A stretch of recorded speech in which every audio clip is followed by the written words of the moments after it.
Fala aí, galera do sexto ano, sejam todos muito bem-vindos. Hoje nós temos aí uma aula de História. Vamos falar sobre o capítulo 24, mas eu queria parabenizar vocês essa semana, que segunda-feira foi o dia das crianças, né? Esse feriado aí bacana, né? Parabenizar a todos vocês. Embora pré-adolescente é fogo, nessa galera fica, né, não sei o que, adolescente, né, eu sou adolescente, eu não sou criança, né, tá bom. Beleza, é o meu dia, né? Feriadão bacana, quero parabenizar aí a todos vocês. Mas vamos à nossa aula. Lá na página 8 do nosso capítulo 24, vem falando aí sobre o processo aí da Idade Média, né? Da Alta Idade Média. Mas, vamos lá.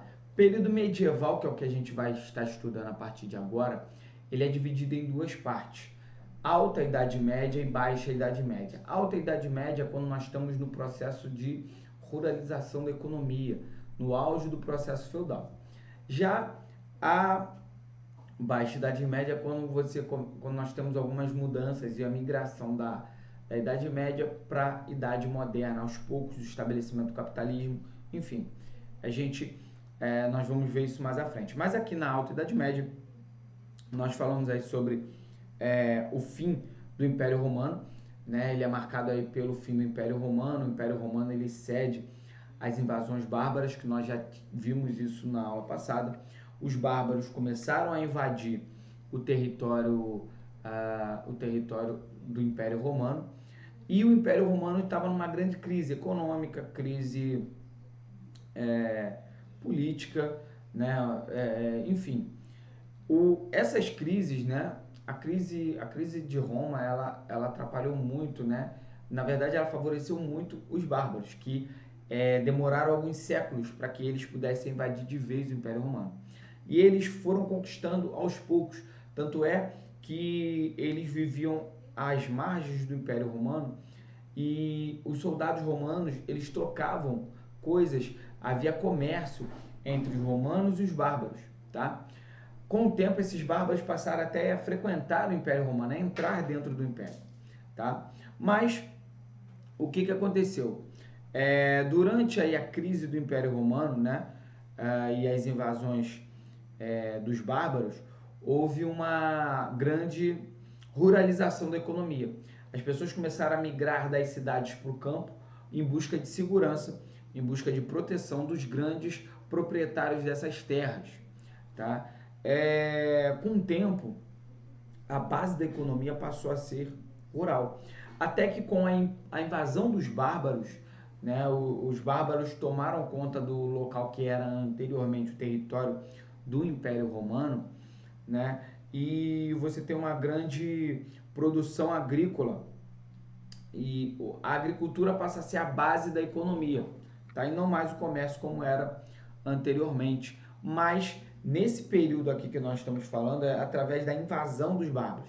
Os bárbaros invadiram e a população já estava indo para o campo, tá? Em busca de segurança. Até aqui, beleza. Após isso, o que acontece? Com o estabelecimento dos reinos francos, aqui no nosso livro, a partir da página 9, vem mostrando como funcionavam os reinos francos, tá? Os bárbaros, né, que se convencionou chamar, que os romanos chamavam de bárbaros todos aqueles que não faziam parte do Império Romano, tá? Então todos aqueles que eram de fora, que tinham outra religião, outra língua, né, não usavam o latim, eles sim eram chamados de bárbaros. Então esses bárbaros, né, que começaram a invadir o Império Romano a partir, né, com o marco do fim do Império Romano foi a partir de 476, com a invasão real e a tomada de Roma, tá? Os bárbaros, eles eram divididos em vários clãs, tá? Que é aí a comunidade, as comunidades familiares, tá? E eles tinham eles eram seminômades, e as leis deles, né, as regras eram todas orais, em comparação aos romanos, que eram tudo escrito, tá? Então tinha essa diferença, beleza? Então os bárbaros, né, eles perderam na verdade, eles começaram a controlar aí o território que era de Roma, e aqui vem até na página 9, vem mostrando aqui a divisão do território, tá? É importante nós sabermos que a Idade Média ela é a consolidação, a base da Europa ou dos países europeus que nós vamos ver lá no século XIX e também reflexo aí para o que nós temos hoje, tá? Então, por exemplo, né, nós temos aí o latim, né? O latim do Império Romano, é a língua dos romanos. Eles passaram, eles foi através do latim que nós temos a criação das línguas que nós temos hoje, né? Como o inglês, aí já mesclando já o inglês, ele já mescla já um pouco com a língua dos bárbaros. Mas nós temos aí a partir do latim o português, o espanhol, o francês, tá bom? Então, vamos lá. Dentro desses povos, né, os francos, godos, visigodos, ostrogodos, vândalos, vários reinos, né, os suevos, vários bárbaros, grupos, né, se instalaram em toda a Europa, criaram vários reinos, tá? Eles criaram vários reinos. Só que dentre desses reinos que foram criados, se destaca o reino dos francos, tá? Que teve um protagonismo maior porque o reino dos francos eles se unificaram. A primeira coisa foi a unificação do reino dos francos. A partir da unificação desse reino, né, nós temos aí o desenvolvimento da dinastia merovingia, tá? Através de Meroveu, que foi o primeiro rei dos francos, beleza?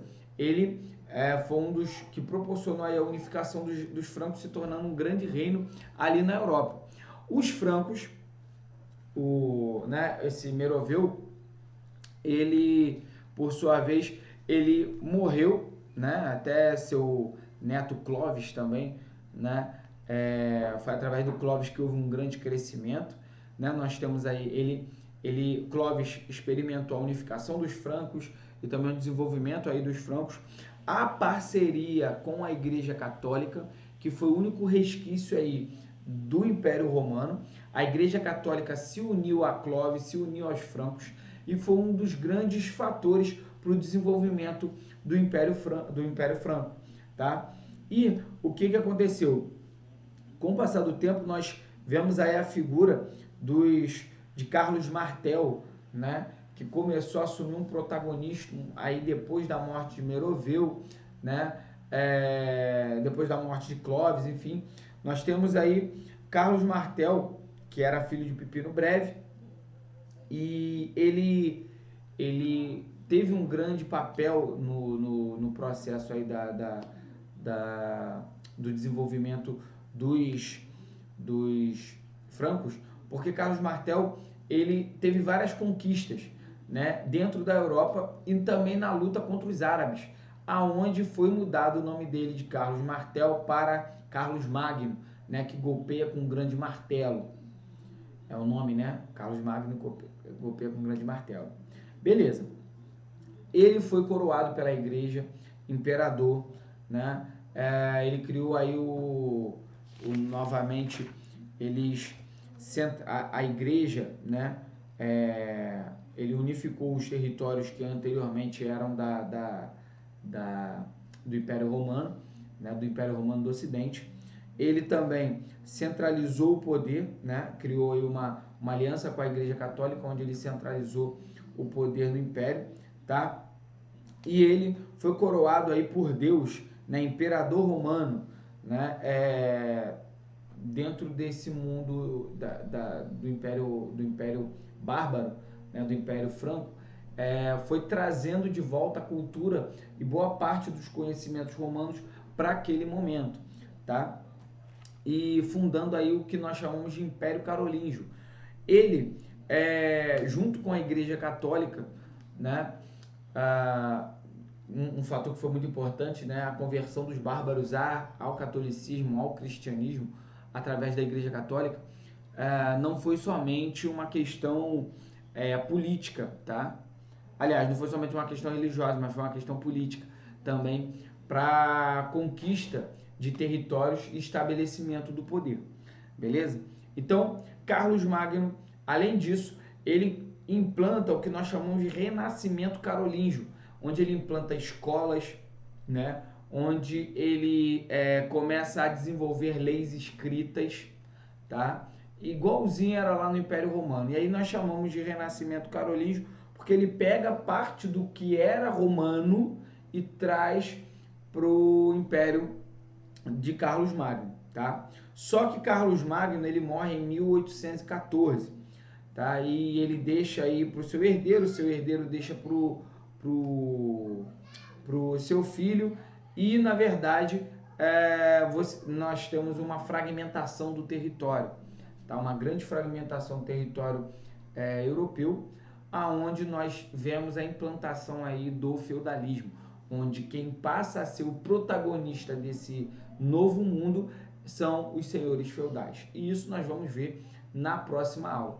E detalhe, uma coisa que eu esqueci aqui de falar de Carlos Magno foi que ele dividiu, né, uma forma dele administrar melhor o seu território, ele dividiu o território em vários condados, ducados e também comarcas.